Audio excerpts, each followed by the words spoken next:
करेंगे और वो फिट करेंगे राष्ट्र का इन सब की आशा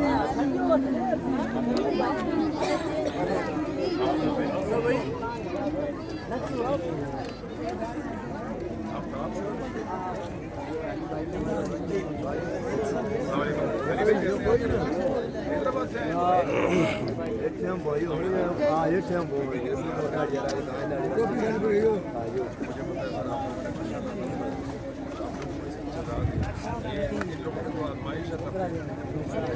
हम सब से इमरान